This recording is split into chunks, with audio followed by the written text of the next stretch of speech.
Hello guys, welcome back to RJ Sagar Raj. আজকের ভিডিওটি খুবই জোস এবং ইন্টারেস্টিং হতে যাচ্ছে। থাম্বনেল এবং টাইটেল দেখে বুঝতেই পারছেন আজকের ভিডিওটি কি নিয়ে হতে যাচ্ছে। এই where is my birthday gift? Birthday gift কোথায় আমার? This is my birthday gift from YouTube. কি একটু অবাক হচ্ছেন? শুনতে অবাক হলেও বিষয়টি এখনই আপনাদের সাথে শেয়ার করছি। মানে আইফোন 14 প্রো ম্যাক্স কি করে ইউটিউব আমাকে দিল। তো লেটস গেট স্টার্টেড।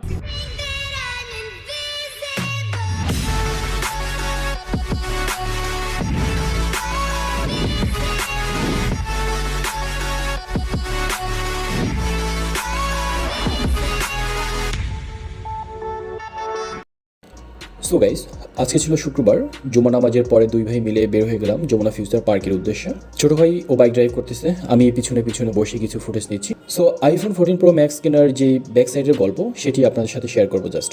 অ্যাকচুয়ালি আমার আইফোন কেনার শখ ছিল অনেক আগে থেকেই। আমি অনেকেই জানেন হয়তো বিজনেস করি বা আরও অন্যান্য কিছু টুকটাক কাজ করি, সব কিছু মিলিয়ে হয়তো বা অনেক আগে আমি কিনতে পারতাম আইফোনটি। বাট আমার একটি ইচ্ছা ছিল যে আমি আসলে আইফোনটি আমার বিজনেসের টাকা দিয়ে কিনবো। ফেসবুক বা ইউটিউব থেকে আর্ন করে যে টাকাটা ইনকাম করবো সেখান থেকে আমি আমার আইফোন কিনবো। সো সব কিছু মিলে ইউটিউব থেকেই যখন আমি আমার টাকা একটু একটু করে জমাচ্ছিলাম, প্রায় 3 মাস বা 3.5 মাস বা তারও বেশি সময় ধরে আমি একটু একটু করে জমিয়ে ইউটিউবের টাকা আমার ব্যাংকে নেই। দেন আমি আসলে ডিসাইড করলাম যে এখন আমি আমার আইফোনটি কিনতে পারি। সো ইউটিউব থেকে টাকা পাইলাম, ইউটিউব থেকে টাকা আসলে ব্যাংকে আসছে, আমি এখনও উঠাই নাই। আমি ওইখানে গিয়ে হয়তো ক্যাশ পেমেন্ট যদি না করি, হয়তো যদি কার্ড থাকে কার্ড পেমেন্ট করবো। আজকে প্রায় 1 বছরের কাছাকাছি সময় ধরে আমি ইউটিউবে নিয়মিত ভিডিও দিচ্ছি না।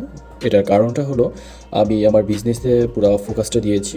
সো এটার জন্য আসলে আমি আমার ইউটিউবে অনেকদিন থেকে ফোকাস দিতে পারছিলাম না। তারপরেও আলহামদুলিল্লাহ যে আসলে একটু একটু করে ধীরে ধীরে আমার ইউটিউব সাবস্ক্রাইবার অলরেডি আপনারা দেখতেই পাচ্ছেন 1 লাখ। সো আমি খুবই এক্সাইটেড যে আমি ইউটিউব থেকে টাকা উঠিয়ে দেন আমি সেই টাকা দিয়ে আমি একটি আইফোন কিনতে যাচ্ছি।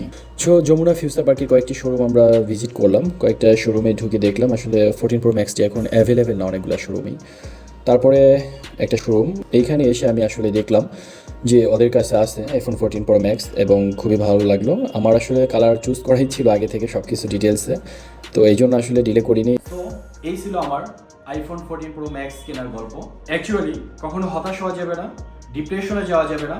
যারা নতুন ইউটিউবিং শুরু করছেন বা ফেসবুকিং শুরু করছেন, কন্টেন্ট ক্রিয়েটর হিসেবে আসতেছেন, তাদের প্রতি আমার একটাই সাজেশন, কখনো হতাশ হবেন না, লেগে থাকতে হবে। মাস্ট যদি আপনি লেগে থাকতে পারেন, সাকসেসফুল আপনি অবশ্যই হতে পারবেন। তবে ধৈর্য এবং সময় দিয়ে আপনি কাজটিকে করে যেতে হবে, তাহলে একদিন না একদিন অবশ্যই সাকসেস হতে পারবেন। সো আজকের ভিডিওটি এ পর্যন্তই। সকলে ভালো থাকবেন এবং সুস্থ থাকবেন। আল্লাহ হাফেজ, সালামু আলাইকুম।